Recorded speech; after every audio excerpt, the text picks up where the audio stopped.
नमस्ते। विद्यासागर की हिंदी ऑनलाइन कक्षा में सबको स्वागत है। हमारे आखिरी कक्षा में हम मैथिली शरण गुप्त की देश प्रेमी कविता मातृभूमि सीखें। आज हम दूसरा पाठ सीखने जा रहे हैं। पाठ का नाम बेटी के नाम। यह एक जवाबी पत्र है। दिल्ली के अंतिम मुगल शासक बहादुर शाह जबर ने अपनी बड़ी बेटी कुलसुम जमानी बेगम के नाम लिखा गया ജവാബി പത്രം. അപ്പോൾ നമ്മൾ കഴിഞ്ഞ ക്ലാസ്സിൽ ആദ്യത്തെ പാഠം, അതായത് മൈഥിലി ശരൺ ഗുപ്തിൻ്റെ ഒരു കവിത, ദേശസ്നേഹം തുളുമ്പുന്ന കവിത മാതൃഭൂമിയാണ് പഠിച്ചത്. ഇത് നമ്മൾ രണ്ടാമത്തെ പാഠം ബേട്ടി കെ നാം പഠിക്കാൻ പോവുകയാണ്. ഇതൊരു ജവാബി പത്രമാണെന്ന് പറഞ്ഞാൽ മറുപടി കത്ത്. ഡൽഹിയിലെ അവസാനത്തെ മുഗൾ ചക്രവർത്തിയായിരുന്ന ബഹാദുർ ഷാ ജാബർ തൻ്റെ മൂത്ത മകളായ കുൽസും ജമാനി ബേഗത്തിന് എഴുതുന്ന മറുപടി കത്താണ് നമുക്ക് പഠിക്കാനുള്ള പാഠം बेटी के नाम. ब्रिटिश सरकार ने 1857 की स्वतंत्र की पहली लड़ाई को परास्त कर दिया. उन्होंने दिल्ली के अंतिम मुगल शासक बहादुर शाह जबर को 4 दिसंबर 1858 को मगर नामक ब्रिटिश युद्धपोत से रंगून भेज दिया. रंगून में उन पर सख्त पहरा था. मिलने की इजाज़त तो दूर, वे खुलकर किसी से बातचीत भी नहीं कर सकते थे. सख्त नसरबंदी के बावजूद बहादुर शाह जबर ने अपनी कुछ चिट्ठियों दिल्ली पहुंचाई. कुलसुम जमानी बेगम बादशाह जबर की बड़ी बेटी थी. वे दिल्ली में अंग्रेज़ों की कैद में थी. उन्होंने किस तरह से एक खत अपने कैदी बापू को रंगून भेजा था, उनके जवाब में लिखी गई चिट्ठी यहाँ पेश है. 1887 ഒന്നാം സ്വാതന്ത്ര്യ സമരം, ആ സമരത്തെ ബ്രിട്ടീഷുകാർ പരാജയപ്പെടുത്തി. അതോടൊപ്പം അവരന്നത്തെ ഡൽഹിയിലെ അവസാനത്തെ മുഗൾ ചക്രവർത്തിയായിരുന്ന ബഹാദുർ ഷാ സാബറിനെ എവിടേക്ക് നാടുകടത്തി? റക്കൂണിലേക്ക് നാടുകടത്തി. 1858 ഡിസംബർ 4 മഗർ എന്ന യുദ്ധക്കപ്പലിൽ റക്കൂണിലേക്ക് നാടുകടത്തി. ഇനി റങ്കൂൺ എന്ന് പറയുന്ന സ്ഥലം എന്ന് പറഞ്ഞാൽ അവിടെ അങ്ങേയറ്റം കർശനമായ നിയന്ത്രണമാണ്. ആരെയും കാണാനോ ആരോടും സംസാരിക്കാനോ കഴിയാത്ത കടുത്ത തടങ്കലാണ് ഇവിടെ റങ്കൂൺ എന്ന് പറയുന്ന സ്ഥലത്തുള്ളത്. കടുത്ത തടവാണ്. ആ കടുത്ത തടങ്കലിൽ കഴിഞ്ഞിട്ടും തൻ്റെ വിശ്വസ്തർ മുഖേന ഡൽഹിയിലേക്ക് അദ്ദേഹം തൻ്റെ മകളായ ബേഗം കുൽസും ജമാനിക്ക് കുറച്ച് കത്തുകൾ അയച്ചു. അപ്പോൾ മകൾ അവിടെ ഡൽഹിയിൽ തന്നെ ബ്രിട്ടീഷുകാരുടെ തടങ്കലിൽ കഴിയാണ്. ആ തടവിലിരുന്നു കൊണ്ട് മകൾ ആർക്ക് കത്തെഴുതി? റങ്കൂണിലുള്ള തൻ്റെ പിതാവിന് എഴുതി. ആ കത്തിന് പിതാവ് അയക്കുന്ന മറുപടിയാണ് നമുക്കിവിടെ പഠിക്കാനുള്ളത്. ആ മറുപടി കത്താണ് നമുക്ക് പഠിക്കാനുള്ളത്. ब्रिटिश सरकार ने 1857 की स्वतंत्रता की पहली लड़ाई को परास्त कर दिया. उन्होंने दिल्ली के अंतिम मुगल शासक बहादुर शाह जबर को 4 दिसंबर 1858 को मगर नामक ब्रिटिश युद्धपोत से रंगून भेज दिया. रंगून में उन पर सख्त पहरा था. मिलने की इजाज़त तो दूर, वे खुलकर किसी से बातचीत भी नहीं कर सकते थे. सख्त नसरबंदी के बावजूद बहादुर शाह जबर ने अपनी कुछ चिट्ठियाँ दिल्ली पहुंचाई. कुलसुम जमानी बेगम बहादुर शाह जबर की बड़ी बेटी थी. वे दिल्ली में अंग्रेज़ की कैदी में थी. उन्होंने किसी तरह से एक खत अपने कैदी बाप को रंगून भेजा था. उनके जवाब में लिखी गई चिट्ठी यहाँ पेश है. यह अंतिम मुगल सम्राट बहादुर शाह जाबर द्वारा अपनी बेटी को लिखा गई जवाबी पत्र है. इसमें बेटी और परिवार के प्रति सम्राट का प्यार, दिल्ली के अपने देशवासियों के प्रति प्रेम और सहानुभूति तथा एक सम्राट के बुरे हाल का जिक्र हुआ है. कैद खाने में रहते हुए भी उनके पत्र में साहस और देश प्रेम का स्वर मुखरित हुआ है. यह खत 18 मई 1860 को लिखा गया था. इसके 2.5 साल बाद 17 दिसंबर 1862 को कैद खाने में ही उन्होंने अंतिम सांस ली थी. रंगून में वे दफनाए गए. അപ്പോൾ ഡൽഹിയിലെ അവസാനത്തെ മുഗൾ ചക്രവർത്തിയായ ബഹാദുർ ഷാഹ് ജാബർ തൻ്റെ മൂത്ത മകളൊക്കെ അയച്ച കത്തിൻ്റെ മറുപടിയാണ് നമുക്കിവിടെ പഠിക്കാനായിട്ടുള്ളത്. ഇസ്മേ ബേട്ടി അവർ പരിവാർ കെ പ്രതി, ഈ കത്തിൽ അദ്ദേഹത്തിന് തൻ്റെ മകളോടും തൻ്റെ കുടുംബത്തോടുമുള്ള സ്നേഹവും തൻ്റെ ദേശവാസികളോടുള്ള സഹാനുഭൂതിയും ഒരു ചക്രവർത്തിയുടെ ദുരവസ്ഥയുമൊക്കെയാണ് ഈ കത്തിൽ നമുക്ക് കത്ത് വായിക്കുമ്പോൾ, ഈ പാഠം പഠിക്കുമ്പോൾ നമുക്ക് മനസ്സിലാവുന്നത്. कैदखाने में रहते हुए भी उनके पत्र में साहस और देश प्रेम का स्वर मुखरित हुआ है. തടങ്കലിൽ ഇരുന്നിട്ടും അദ്ദേഹത്തിൻ്റെ കത്തിൽ നമുക്ക് കാണാൻ കഴിയുന്നത്, ആ തടവറയിൽ ഇരുന്നിട്ടും അദ്ദേഹത്തിൻ്റെ ധൈര്യം ആണ്. അദ്ദേഹത്തിൻ്റെ ധൈര്യവും ദേശസ്നേഹവും മുഴങ്ങുന്ന ശബ്ദമാണ്. നമുക്ക് ആ ശബ്ദത്തിൻ്റെ മുഴക്കം നമുക്ക് ഈ കത്തിൽ കേൾക്കാം. ഇത് 1860 മെയ് 18 ഈ കത്ത് എഴുതിയത്. ഈ കത്ത് എഴുതി 2.5 വർഷം കഴിഞ്ഞപ്പോൾ 1862 ഡിസംബർ 17 ഈ തടവറയിൽ വെച്ച് തന്നെ അദ്ദേഹം അന്ത്യശ്വാസം വലിച്ചു. അദ്ദേഹത്തെ അടക്കിയതും റംഗൂണിൽ തന്നെയാണ് അദ്ദേഹത്തെ അടക്കം ചെയ്തത്. यह अंतिम मुगल सम्राट बहादुर शाह जफर द्वारा अपनी बेटी को लिखा गया जवाबी पत्र है. इसमें बेटी और परिवार के प्रति सम्राट का प्यार, दिल्ली के अपने देशवासियों के प्रति प्रेम और सहानुभूति तथा एक सम्राट के बुरे हाल का जिक्र हुआ है. कैदखाने में रहते हुए भी उनके पत्र में साहस और देश प्रेम का स्वर मुखरित हुआ है. यह खत 18 मई 1860 को लिखा गया था. इसके 2.5 साल बाद 17 दिसंबर 1862 को कैदखाने में भी उन्होंने अंतिम सांस ली थी. रंगून में वे दफनाए गए. അപ്പോൾ ഇനി നമുക്ക് പാഠത്തിലേക്ക് പോകാം. बेटी के नाम. प्रिय बिटिया, तुमने अपने कैदी बाप को खत भेजा. खत क्या भेजा? मेरी जान अनसुना था. बेटे ने पढ़कर सुनाया. एक दफ़ा सुना, जी न भरा. फिर कहा, बेटा फिर सुनाना. फिर सुना. वह भी रोया. मेरी आंखें भी आंसुओं से भीग गई. कहा, बापा एक दफ़ा फिर पढ़ो. क्या लिखवाऊँ? बेटी के मुझ पर तुम्हारे खत पर क्या असर हुआ? 3 दफ़ा सुनने के बाद भी दिल को करार नहीं आया. सच कहती हो, दिल्ली वाले मुझको रोते होंगे. वे क्या ये नहीं जानते कि मैं भी उनको रोता हूँ. मैं तो जिंदा बैठा हूँ. वे तो बिना आई मौत मर गए. कितनों के बाप, कितनों के बेटे, कितनों के भाई भसियों पर चढ़ गए. कितने बच्चे यतीम हो गए. कितनी औरतें बेवा हो गई. घर लुट गए नहीं बल्कि खोद डाले गए और उन पर हल चलवा दिए गए. दिल्ली में जब मेरा मुकदमा चल रहा था उसी ज़माने में तबाही और बराबरी से के किस्से सुने थे. मेरे यहाँ आ जाने के बाद पता नहीं और क्या क्या परेशानियाँ शहर वाले पर पड़ी होगी. अब हंसे या रोए कोई फायदा नहीं. हम सब काले पानी में हैं. अपने वतन दिल्ली से सैकड़ों कोस दूर, घर से जुदा और ऐसे जुदा कि अब जीते जी किसी से मिलने की आस नहीं है. मुझे याद आया जब तुम्हारी शादी हुई थी और गालिब और जौक ने तुम्हारी बारात की अगवानी के सेहरे लिखे थे. അപ്പോൾ മകൾക്ക് എഴുതുന്ന കത്താണ്. പ്രിയപ്പെട്ട മകളെ, പ്യാരി ബേട്ടിയ, തുമ്നെ अपने कैदी बाप को कत भेजा. തടവിൽ കഴിയുന്ന നിന്റെ ബാപ്പയ്ക്ക് നിന്റെ അച്ഛനെ നീ എന്ത് ചെയ്തു? കത്തയച്ചു.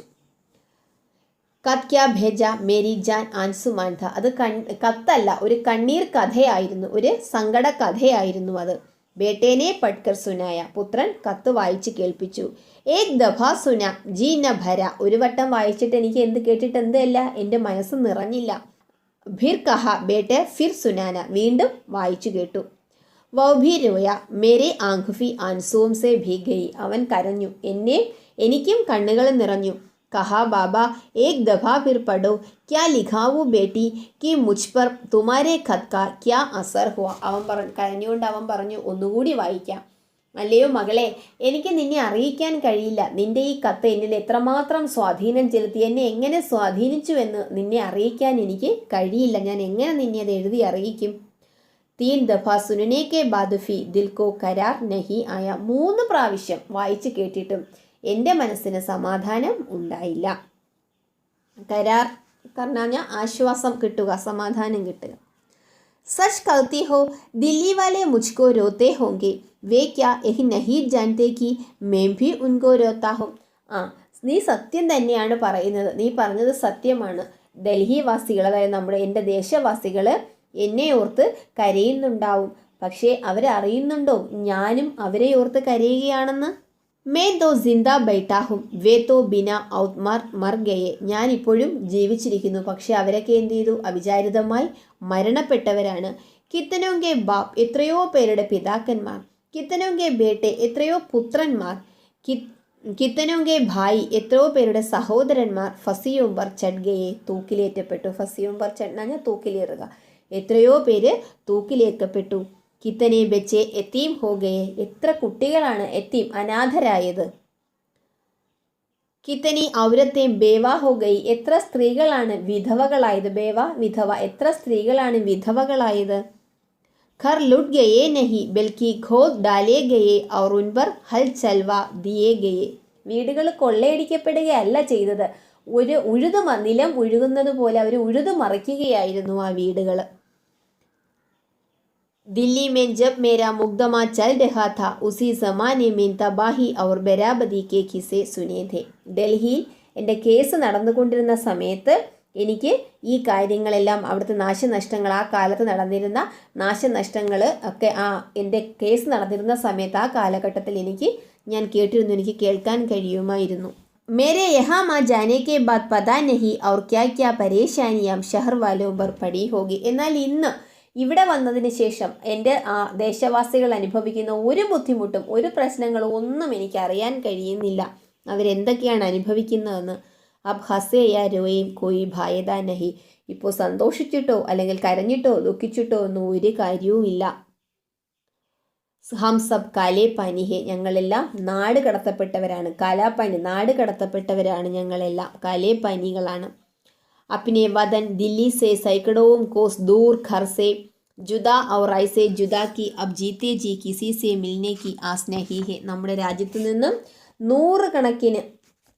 നൂറുകണക്കിന് മൈലുകൾ അകലെയാണിപ്പോൾ ഞങ്ങളുള്ളത്. ഈ തടവറ എന്ന് പറഞ്ഞാൽ 100 മൈലുകൾക്ക് അപ്പുറമാണ്. അപ്പോൾ അതുകൊണ്ട് എന്ത് ചെയ്യാൻ പറ്റത്തില്ല, ഞങ്ങൾക്ക് വീട്ടിലുള്ളവരെ ജീവിച്ചിരിക്കും ആരെയും കാണണമെന്ന് ആഗ്രഹിക്കാൻ പോലും, ഇവിടെ ജീവിച്ചിരിക്കുന്നിടത്തോളം വീട്ടിലുള്ള ആരെയും അല്ലെങ്കിൽ എൻ്റെ ദേശവാസികളെ കാണണമെന്നുള്ളൊരാഗ്രഹം തോന്നിയിട്ട് പോലും ഒരു കാര്യവുമില്ല. മുझे याद आया जब तुम्हारी शादी हुई और गालिब और जौक ने तुम्हारी बारात की अगवानी के सेहरे लिखे थे. എനിക്കിപ്പോഴും ഓർമ്മയുണ്ട്, നിന്റെ വിവാഹ സമയത്ത് വരനെ സ്വീകരിക്കാൻ ഗാലിബും ജൗക്കും എഴുതിയ മംഗളഗാനങ്ങൾ എനിക്കിപ്പോഴും ഓർമ്മയുണ്ട്. ഗാലിബും ജൗക്കും എന്ന് പറഞ്ഞാൽ അദ്ദേഹത്തിൻ്റെ രാജസദസ്സിലെ കവികളായിരുന്നു. ഉറുദുവും പേർഷ്യൻ കവികളായിരുന്നു ആരൊക്കെ? ഗാലിബും ജൗക്കും. प्यारी बेटिया, तुमने अपने कैदी बाप को कद भेजा, कद क्या भेजा, मेरी जान आंसुनामा था. बेटे ने पढ़कर सुनाया, एक दफ़ा सुना जी न भरा, फिर कहा बेटा फिर सुनाना, फिर सुना वो भी रोया. मेरी आंखें भी आंसुओं से भीग गई. कहा बाबा एक दफ़ा फिर पढ़ो, क्या लिखाऊँ बेटी की मुझ पर तुम्हारे खत क्या असर हुआ. 3 दफ़ा सुनने के बाद भी दिल को करार नहीं आया. सच कहती हो दिल्ली वाले मुझको रोते होंगे, वे क्या ये नहीं जानते कि मैं भी उनको रोता हूँ. मैं तो जिंदा बैठा हूँ, वे तो बिना आई मौत मर गए. कितने के बाप, कितने के बेटे, कितने के भाई फंसियों पर चढ़ गए. कितने बच्चे यतीम हो गए, कितनी औरतें बेवा हो गई. घर लुट गए नहीं बल्कि गोद डाले गए और उन पर हल चलवा दिए गए. दिल्ली में जब मेरा मुकदमा चल रहा था उसी ज़माने में तबाही और बराबरी के किस्से सुने थे. मेरे यहाँ आ जाने के बाद पता नहीं और क्या क्या परेशानियाँ शहर वाले पर पड़ी होगी. अब हंसे या रोए कोई फायदा नहीं, हम सब काले पानी में हैं. अपने वतन दिल्ली से सैकड़ों कोस दूर घर से जुदा और ऐसे जुदा की अब जीते जी किसी से मिलने की आस नहीं है. मुझे याद आया जब तुम्हारी शादी हुई थी और गालिब और जौक ने तुम्हारी बारात की अगवानी के सेहरे लिखे थे. अब यहाँ न वह लाल किला है और न पहरेदार, बस लकड़ी का एक पुराना सा मकान है जो बरसात में टपकता है और जिसमें 2-4 कमरों के सिवाय ज़्यादा गुंजाइश गुंजाइश नहीं है। एक दफ़ा की बात है, ईद की उस मौके पर चंद मुसलमान मेरे लिए कुछ तोहफे लेकर आए। मैंने उनसे कहा, भाई ये तोहफे नहीं ले सकता। उन्होंने जब बहुत कहा तो कुछ तोहफे ले दिए। उसके एवज में मैंने मालिका का एक हार उनको दे दिया। दूसरे दिन हुक्म आया कि इन मुगलों के पास जवाहरात बहुत ज़्यादा है, इन कैदियों को दिया जाने वाले खर्च इसकी ज़रूरत से ज़्यादा है। फिर वही हुआ जिसका डर था, हमारा खर्च आधा कर दिया गया। क्या खबर कि यह खत तुमको मिलेगा या नहीं। सुनते हूँ वे आदमी भरोसे के काबिल है जिनके हाथ यह खत भेजा जाएगा, लेकिन कितने ही शख्स मैंने ऐसे देखे हैं जो आखिर में दंगबाज दूसरों के जासूस साबित हुए। लेकिन इस खत में मैंने ऐसा लिखा ही क्या है जिसकी मुझे फिक्र हो। एक बाप ने एक बेटी को खत लिखवाया है, न इसमें अपने मुल्क की कोई बात है न गौर मुल्क की। हमारी कब्र परदेश में बनेगी तय है, लेकिन अभी तो हम लकड़ी की भीगी हुई कब्र में जिंदा ही दफन है। जब मर जाएंगे तब फिर कब्र में भी होंगे। बस बेटी, खुदा हाफिज। तुम्हारे कैदी बाप ने लिखवाया। अब यहाँ वह ലാൽ കില है. ഇപ്പോൾ ഇവിടെ എന്തില്ല? ഇപ്പോൾ ഇവിടെ ആ ചുവപ്പ് കോട്ടയില്ല.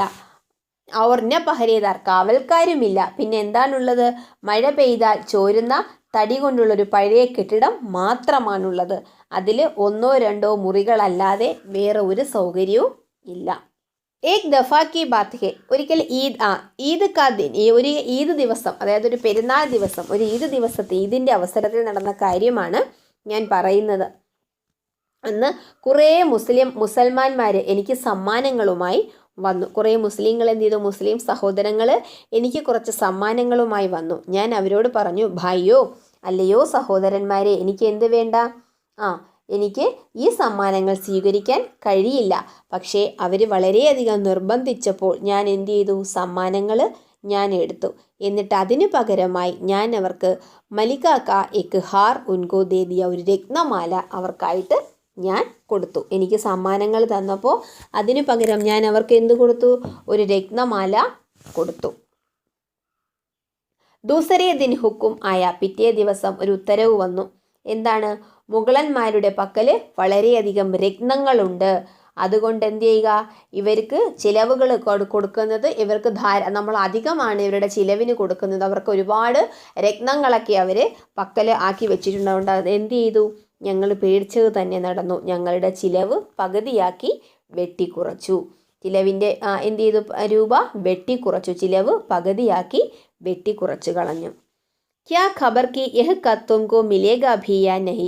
ഈ കത്ത് നിനക്ക് കിട്ടുമോ ഇല്ലയോ എന്നൊന്നും എനിക്കറിയില്ല. ജിൻകെ ഹാത്ത് യഹ് ഖത്ത് ഭേജാ ജായേഗാ. വിശ്വാസയോഗ്യമായ ആരുടെയെങ്കിലും കയ്യിൽ കൊടുത്തയക്കാം. വേ ആദ്മി ഭരോസാ കെ ഖാബിൽ ഹെ जिनके हाथ में खत भेजा जाएगा, लेकिन कितने ही शख्स मैंने ऐसे देखेंगी जो आखिर में दगबाज और दूसरों के जासूस साबित किए. എന്നാൽ ചതിയന്മാരും മറ്റുള്ളവരാൽ അയക്കപ്പെട്ട ചാരന്മാരുമാണെന്ന് എത്രയോ പേര്, ആദ്യം എനിക്ക് നല്ല വിശ്വാസമുള്ളവരായിട്ട് തോന്നുന്നവർ, പിന്നീട് ഞാൻ അറിയുന്നത് ആരൊക്കെയോ നിയോഗിച്ചിരുന്ന ചതിയന്മാരാണ്, അല്ലെങ്കിൽ ആരൊക്കെയോ വിലക്കെടുത്തിരുന്നവരുന്ന ചാരന്മാരാണ്, ആരുടെയൊക്കെയോ എന്ന് പിന്നീടാണ് എനിക്ക് മനസ്സിലായത്. ലേക്കിൻ ഇസ് ഖത്ത് മേ മേനെ ഐസാ ലിഖാ ഹി ക്യാ ഹെ. എന്നാൽ ഈ കത്തിൽ എഴുതിയിരിക്കുന്നതിനെ കുറിച്ച് എനിക്ക് യാതൊരു ആശങ്കയുമില്ല, യാതൊരു പരിഭ്രമവുമില്ല. न इसमें अपने मुल्क की कोई बात है. ഇത് एक बाप ने एक बेटी को खत लिखवाया है. न इसमें अपने मुल्क की कोई बात है न गौर मुल्क की. ഇതെന്താണ്? ഒരു അച്ഛൻ മകൾക്ക് അയച്ച കത്താണ്, മകൾക്ക് എഴുതിയിരിക്കുന്ന കത്താണ്. രാജ്യത്തെയോ അല്ലെങ്കിൽ വിദേശത്തെയോ സംബന്ധിച്ച ഒരു കാര്യങ്ങളുമില്ല. ഇത് ഞാൻ എൻ്റെ മകൾക്ക് എഴുതുന്ന കത്താണ്. അതുകൊണ്ട് ഇത് പിടിക്കപ്പെട്ടാലും എനിക്ക് പേടിയൊന്നുമില്ല. ഞാൻ രാജ്യത്തെക്കുറിച്ചൊന്നും എഴുതിയിട്ടില്ല. न इसमें अपने मुल्क की कोई बात है हमारी ഖബ്ർ പരദേശ് में बनेगी तय है ഇനി നമ്മുടെ ശവകുടീരം വിദേശത്തായിരിക്കും. കാരണം ഞാൻ എന്ത് ചെയ്യും, ഇവിടെ കിടന്നായിരിക്കും എൻ്റെ മരണം. അതുകൊണ്ട് എൻ്റെ എൻ്റെ ഖബറും എന്തായിരിക്കും, ശവസംസ്കാരം നടത്തുന്നതും ഇവിടെ ആയിരിക്കും, എന്നെ അടക്കം ചെയ്യുന്നതും. हमारी ഖബ്ർ പരദേശ് में बनेगी तय है लेकिन अभी तो हम लकड़ी की भीगी हुई ഖബ്ർ में सीधा ही दफन है. പക്ഷേ ഇപ്പോഴും എങ്ങനെയാണ്, തടി കൊണ്ടുണ്ടാക്കിയ ഒരു നനഞ്ഞ ശവകുടീരത്തിൽ ജീവനോടെ അടക്കം ചെയ്തതുപോലെയാണ് എൻ്റെ അവസ്ഥ. ഇപ്പോഴും ഞാൻ എന്താണ്, മരിച്ചതിനൊപ്പമാണ് ഞാൻ ജീവിച്ചിരിക്കുന്നതും. ഇപ്പോഴും എന്നെ ജീവനോടെ അടക്കം ചെയ്തതുപോലെയാണ്. ഖബ്ർ മേം സിദ്ദാ ഹി ദഫൻ ഹെ ജബ് മർ ജായേങ്കെ തബ് ഹി ഖബ്ർ മേം ഹി ഹോഗെ ബസ് ബേട്ടി. അപ്പോൾ എന്താണ്, ഞാൻ ജീവിച്ചിരിക്കുന്നപ്പോഴും ഇപ്പോഴും ഞാൻ അടക്കിയിരിക്കുന്നത് ശവം പോലെയാണ്, അതായത് ശവകുടീരത്തിൽ തന്നെയാണ് ഇപ്പോഴും. എന്താണ് മോളെ, ഞാൻ ഈ കത്ത് ചുരുക്കട്ടെ, ദൈവം നിന്നെ രക്ഷിക്കട്ടെ. തുമാരെ കൈദി ബാപ്നെ ലിഖ്വായ, നിന്റെ തടവുകാരനായ നിന്റെ ബാപ്പ എഴുതുന്നത്. അപ്പോൾ മോളോട് പറയാണ്, ഈ തടവറയിൽ കഴിയുന്നത് തൻ്റെ അവസാനം തൻ്റെ ഖബർ ഇവിടെ ആയിരിക്കും അടക്കേണ്ടത്. പക്ഷേ ഇപ്പോൾ താൻ ജീവിച്ചിരിക്കുന്നതെങ്കിലും എന്താണ്, നനഞ്ഞ തടിയിൽ അടക്കപ്പെട്ടിരിക്കുന്ന ഒരു ശവകുടീരം പോലെ തന്നെയാണ് താൻ ജീവിച്ചിരിക്കുന്നത്. അപ്പോൾ മകൾക്ക് തൻ്റെ ആ തടവറയിലെ തൻ്റെ ദുഃഖങ്ങളും അതുപോലെ ഒരു രാജാവ്, ഒരു ചക്രവർത്തി അനുഭവിക്കേണ്ടി വന്ന ദുരിതങ്ങളും തൻ്റെ രാജ്യത്തോടുള്ള സ്നേഹവും അതിലുപരി തൻ്റെ മകളോടുള്ളൊരു പിതാവിൻ്റെ അടങ്ങാനാവാത്ത സ്നേഹവുമാണ് ഈ കത്തിൽ നമുക്ക് കാണാൻ കഴിയുന്നത്. आप यहाँ न वह लाल किला है और न पहरेदार, बस लकड़ी का एक पुराना सा मकान है जो बरसात में टपकता है और जिसमें 2-4 कमरों के सिवाय ज़्यादा गुंजाइश नहीं है. एक दफ़ा की बात है, ईद थी. उस मौके पर चंद मुसलमान ने मेरे लिए कुछ तोहफे लेकर आए. मैंने उनसे कहा, भाइयों ये तोहफे मैं नहीं ले सकता. उन्होंने जब बहुत कहा तो कुछ तोहफे ले लिए. उसमें एवज में मैंने मलिका का एक हार उनको दे दिया. दूसरे दिन हुक्म आया कि इन मुगलों के पास जवाहरात बहुत ज़्यादा है, इन कैदियों को दिया जाने वाला खर्च इनकी ज़रूरत से ज़्यादा है.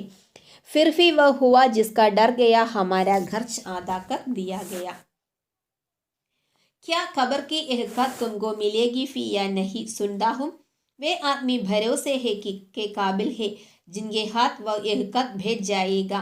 लेकिन कितने ही शख्स मैंने ऐसे देखे हैं जो आखिर में दगबाज और दूसरों के भेज जासूस साबित हुए. लेकिन इस खत में मैंने ऐसा लिखा ही क्या है जिसकी मुझे फिक्र हो. एक बाप ने एक बेटी को खत लिखवाया है.